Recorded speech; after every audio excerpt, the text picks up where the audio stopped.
বিটিআৰৰ ফকিৰাগ্ৰাম সমষ্টিৰ যিগৰাকী এমচিএলএ আৰু পিটিচিৰ কাৰ্যবাহী সদস্য অৰূপ কুমাৰ দেক ৰাইজক প্ৰত্যাখ্যান কৰিবলৈ ৰাইজে তেওঁক বৰ্জন কৰিবলৈ আমি নেমচুৰ ফালৰ পৰা অনুৰোধ জনাইছো।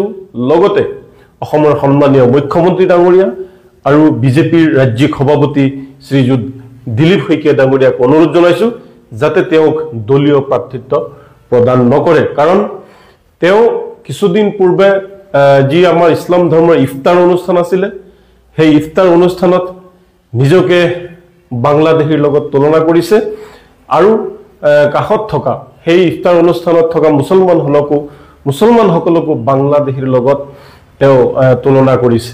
গতিকে তেওঁ নিজকে এগৰাকী বাংলাদেশী বুলি কোৱাৰ পাছতো স্থানীয় প্ৰশাসন বা বিজেপিয়ে কিয় তেওঁৰ বিৰুদ্ধে তদন্ত কৰা নাই, কিয় তেওঁৰ বিৰুদ্ধে ব্যৱস্থা গ্ৰহণ কৰা নাই, এয়া এক ৰহস্যজনক কথা। তাৰোপৰি বিভিন্ন সময়ত অৰূপ দে ডাঙৰীয়াই মুছলমানৰ বিৰুদ্ধে স্থিতি গ্ৰহণ কৰি আহিছে।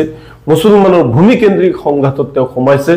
মুছলমানৰ পৰা যি ভূমি কাঢ়ি লোৱাৰ বিভিন্ন ষড়যন্ত্ৰ, সেই ষড়যন্ত্ৰত তেওঁ লিপ্ত হৈছে। তেওঁৰ বিভিন্ন ভাইৰেল ভিডিঅ' সামাজিক মাধ্যমত ভাইৰেল হৈছে। তেওঁৰ বিভিন্ন ক্ষেত্ৰত নাৰী জড়িত ক্ষেত্ৰতো তেওঁৰ যি স্ক্ৰীনশ্বট সেইবোৰ ভাইৰেল হৈছে। গতিকে তেওঁক সেইকাৰণে প্ৰাৰ্থিত্ব প্ৰদান নকৰিবলৈ আমি বিজেপিৰ ৰাজ্যিক সভাপতি আৰু অসমৰ মুখ্যমন্ত্ৰী ডাঙৰীয়াক অনুৰোধ জনাইছো। তাৰোপৰি এই যিগৰাকী ইএম অৰূপ কুমাৰ দে তেওঁৰ বিভাগৰ জৰিয়তে বিটিআৰত কোনো ধৰণৰ ভাল কাম হোৱা নাই। তাৰোপৰি মুছলমান অঞ্চলত মুছলমান লোকসকলৰ কাৰণে মই বিটিআৰটো বাদেই দিলোঁ, ফকিৰা গ্ৰামৰ যিসকল ধৰ্মীয় সংখ্যালঘু লোকসকল আছে, মুছলমান লোকসকল আছে, তেওঁলোকৰো 1% কাম এইগৰাকী সাম্প্ৰদায়িক ইএম অৰূপ কুমাৰ দে ডাঙৰীয়াই কৰা নাই। যাৰ কাৰণে এতিয়া আমি এই অৰূপ কুমাৰ দেক আমি ৰাজনৈতিকভাৱে উত্তৰ দিয়াৰ এতিয়া আমি সময় আহিছে। এই অৰূপ কুমাৰ দে ডাঙৰীয়াই নেমচু, এবিএমচু, আমচুকো তেওঁ তুচ্ছ তাচ্ছিল্য কৰিছে, তেওঁ ককৰ্থনা কৰিছে, ভৰ্ৎসনা কৰিছে। আমাৰ তেজ থকালৈকে অৰূপ কুমাৰ দেৰ এই কথা আমি সংখ্যালঘু ৰাইজ আৰু সংখ্যালঘু দল সংগঠনে পাহৰি যোৱা উচিত নহয়।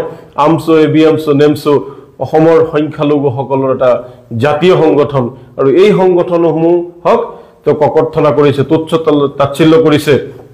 তাৰ প্ৰতি উত্তৰ ৰাজনৈতিকভাৱে আগন্তুক যি বিটিআৰ নিৰ্বাচন আছে অৰূপ কুমাৰ দেক দিয়া হ'ব। আৰু সংখ্যালঘু ৰাইজক আহ্বান জনাইছো যে ইতিমধ্যে অৰূপ কুমাৰ দে ডাঙৰীয়াই 6-7 গৰাকী নিৰ্দলীয় প্ৰাৰ্থী তেওঁ ঠিক কৰাৰ এটা চক্ৰান্ত চলাইছে। মুছলমানৰ ভোট বিভাজন কৰাৰ এটা চক্ৰান্ত চলাইছে।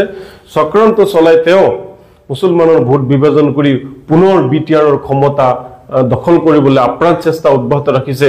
গতিকে ফকিৰাগ্ৰামবাসী ৰাইজ নিজৰ উন্নয়ন আৰু শান্তিৰ স্বাৰ্থত, নিজৰ মংগলৰ স্বাৰ্থত যাতে আপোনালোকৰ ভোট বিভাজন নকৰে তাৰ কাৰণে অনুৰোধ জনাইছো। যাতে এই অৰূপ কুমাৰ দেৰ যি ষড়যন্ত্ৰ, সেই ষড়যন্ত্ৰ বলত আপোনালোকে ফাঁচি নাযায় তাৰ কাৰণে আপোনালোকক বিনম্ৰভাৱে অনুৰোধ জনাইছো। আৰু সকলোৱে এতিয়া মাৰ বান্ধি থিয় হ'ব লাগিব, দল সংগঠন মত নিৰ্বিশেষে ৰাইজ আমি অৰূপ কুমাৰ দেৰ বিৰুদ্ধে যাতে ঐক্যবদ্ধ হওঁ আৰু তেওঁক যাতে আগন্তুক দিনত যদি টিকেট দিয়ে তেতিয়া তেওঁক যাতে ইয়াৰ পৰাজয় বৰণ কৰাব পাৰি তাৰ কাৰণে আমি সংকল্প ল'ব লাগিব। প্ৰতিজ্ঞাবদ্ধ হোৱাৰ কাৰণে আমি সকলো ৰাইজকে নেমচুৰ ফালৰ পৰা অনুৰোধ জনাইছো।